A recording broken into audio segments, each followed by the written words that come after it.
Mas masarap siya kaysa sa Shinra. Bigla ako nag-crave ng Korean. Video, this is Robin and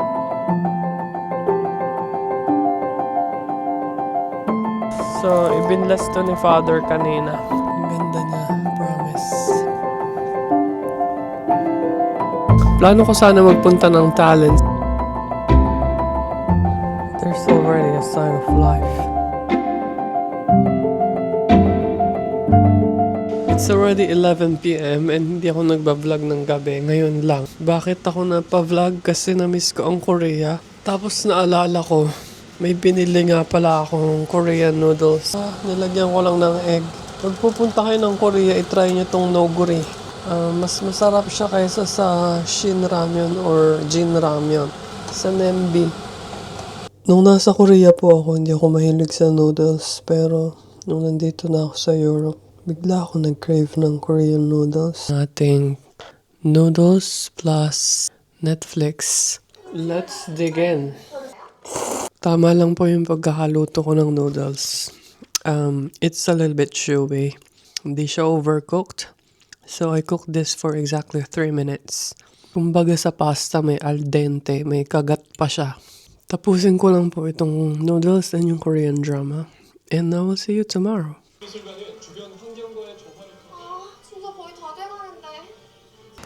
So today is Sunday, kakatapos lang po ng misa and nandito ako ngayon sa isang park.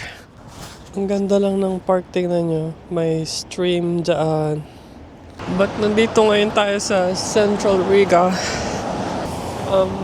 As you can see, ang ganda ng mga buildings dito. So as usual, itutur ko kayo malapit dito sa aking lugar. Ang ganda rin po ng park dito. First time kong pupunta ngayon dito sa area na to. First time ko po dito, so hindi po ako nag-research prior to this vlog. Sobrang na-amaze po ako sa mga structures dito. Sobrang relaxing po dito, tingnan nyo.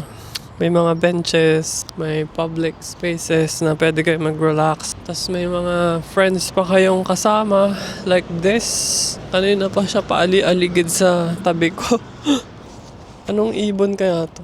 Sana hindi siya umaatake sa tao, no?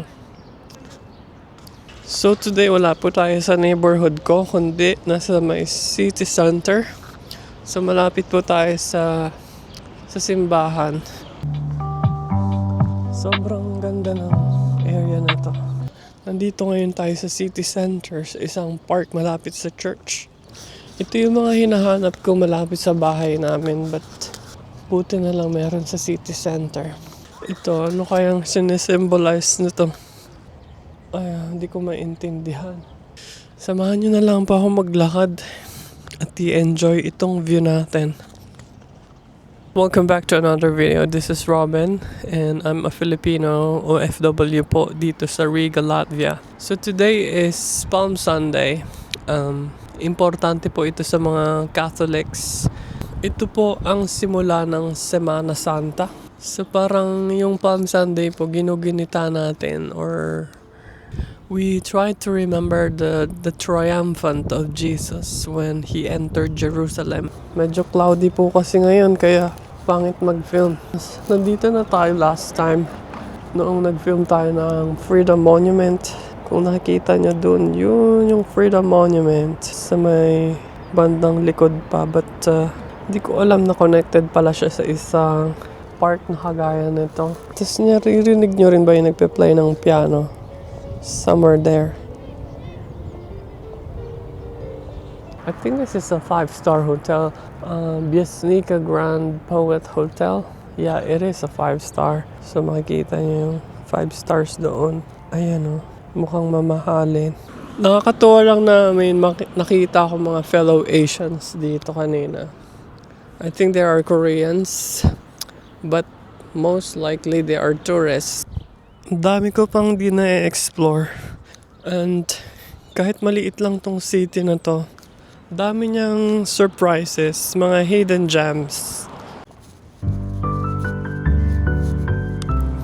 Para ko na rin kayong kasama kahit solo lang tayo naglalakad. Tingnan nyo yung mga puno dito. Sobrang tanda na. Ayan o.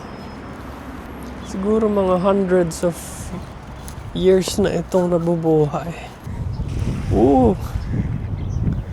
Nakita nyo ba yung duck na nag-glide sa tubig? Alright, I think I know this place. Nung nagpunta tayo ng Rocket Bean, doon po yun sa likod niya. Kaya pala familiar. Tingnan nyo tong structure na to.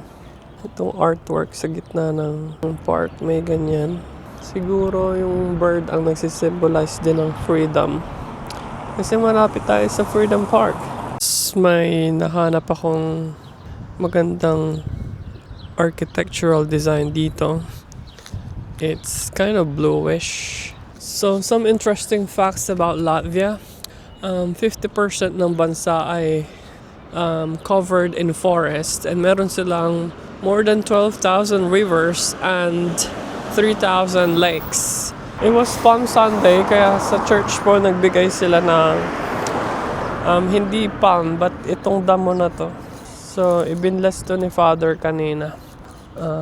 Di ko alam kung may nakakaalam sa inyo nito, but parang dito lang siya tumutubo. Tapos sabi ni Father, pwede ko daw itong i-display sa bahay kung saan sacred at hindi siya magagalaw. Kasi binless po ito. Parang pinaliguan kami kanina ng holy water. And yes, so maiuwi ko tong grass na to. So kung gusto nyo rin pong pumunta dito in the future, ang reference nyo should be this one. So baba kayo dito sa Brivibas Vulvaris. So lahat naman ng information ay nasa Google Maps. Kasi last time when I was here, winter pa po noon, and di ko masyadong na-explore yung area. So sobrang lamig.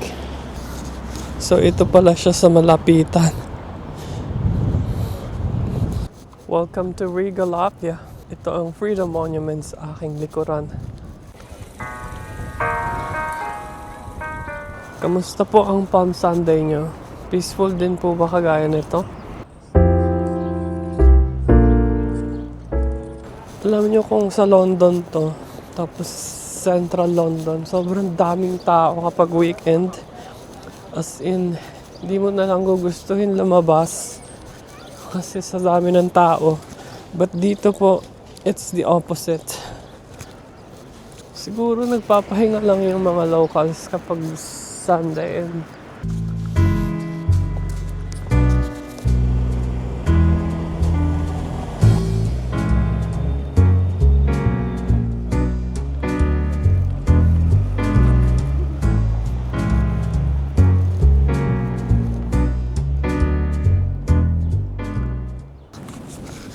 Ako lang ba yung na-speechless sa pagpunta dito?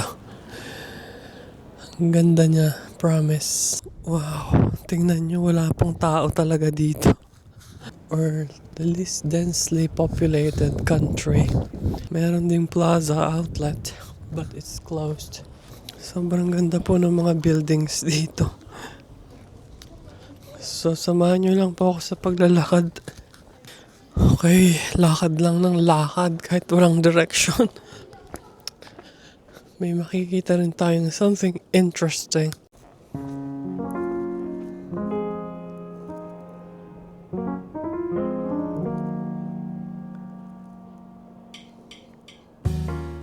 Wala pong katao-tao dito sa gitna ng kalsada. Ano pong ginagawa nyo kapag wala kayong kasama or kapag Sunday? Ano po yung mga activities nyo? Kung may isasuggest po kayo, please let me know in the comment section. Plano ko sana magpunta ng talent sa Estonia, but medyo magastos po. So, naisip ko, isave ko na lang yung money para pagdating ni Lighty ay sabay kami mag-travel doon. Look at this. Parang hindi naman totoo. There's already a sign of life.